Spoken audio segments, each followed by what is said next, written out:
Hello, everyone. Greetings here from our lockdown. So, I'm coming to you today bringing you our Bible recap from the weeks of March 22nd to March 28th. But before we get into the actual book, just have a couple of housekeeping items I want to take care of first. First, yes, I have a little bit more facial hair than usual. That is because I am rationing my shavers. I have one blade left, and my friends at Target said I'm not going to get a replacement until the 14th of April. So I'm keeping that other one, so just in case of emergency, I have something to use there. And in addition, since I am not constrained by our weekly service, I can take a little bit of a license to go a little bit longer with my recaps here. All right, so this week we actually read the entire book of Joshua. So, reading the book of Joshua in the current COVID 19 climate actually gave me a a new appreciation, for the book of Ecclesiastes, when it said, there is nothing new under the sun. Because reading this book of Joshua, as I touch on certain passages, immediately things jump to mind that I've never really took into consideration before because I was never placed in the current situation that we're in. For example, the idea of social distancing. So we can actually see right in the beginning of the text in Joshua 3 that when Joshua is leading the armies out, God gave him instructions to have the Ark of Covenant lead the people out. And God said, make sure the people are no closer than 2,000 cubits. Now that is an equivalent to about 3,000 feet. So they had to be 3,000 feet away from the ark. So there, God is establishing social distancing. So we had to be separated from him because of our sin. So God kind of really separated us there. Second thing we see is that when Joshua and his team went to that phenomenal story of how they took the city of Jericho. So what happened when the Israelites was there was that the city of Jericho went on lockdown.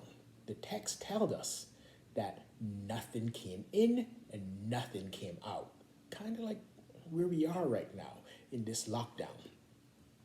Then the third thing we're seeing here, which kind of correlates to our situation right now, is that the consequences of disobeying the rules don't only affect us, they affect a lot of other people around us as well. So we have the example of in Joshua 7 from Achan, who actually broke faith and took some of the items that were supposed to be dedicated to destruction. And he kept them, he hid them in a hole under his tent. And the consequences of that disobedience was the fact that the army of the Israelites lost their first battle to the folks in Ai.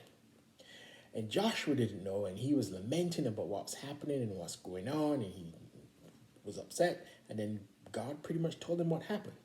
And what happened there was now not only did the army, lost people, they lost life, they were defeated, they were embarrassed. Then when the folks dealt with Achan and his relatives, they suffered too. They were actually destroyed. So his disobedience did not only affect him, it affected a bunch of other people as well. So all I'm saying is, folks, stay inside. Continue the social distances. continue in your lockdowns, because the consequences, if we don't do this, is bigger than just us. Also, I want to switch gears a little bit and talk about the overall message of the book of Joshua and how this will set us up for next week's reading of the book of Judges. So, the book of Joshua essentially is an account of how God delivered on his promises. What we see is that God is giving all the folks exactly what he said they were going to get when they come into the promised land. Now, Joshua actually summed this up in his last speech to the people before he died. He said, God is delivering on all your promises. Everything that he said he was going to do, he's doing now. But also, you got to remember too that God will continue to deliver on his word, and he will also force you out of the land and give it to other people, and you will be punished if you do not follow his laws. So this is kind of what Joshua laid down. He says, God is a God of promises. Everything he said he's going to do, he did. But that also means, if you don't obey, he will deliver on those promises as well. And we will read more about this and what will happen when the Israelites do not deliver on what they promised God in the book of Judges next week. All right, thank you very much.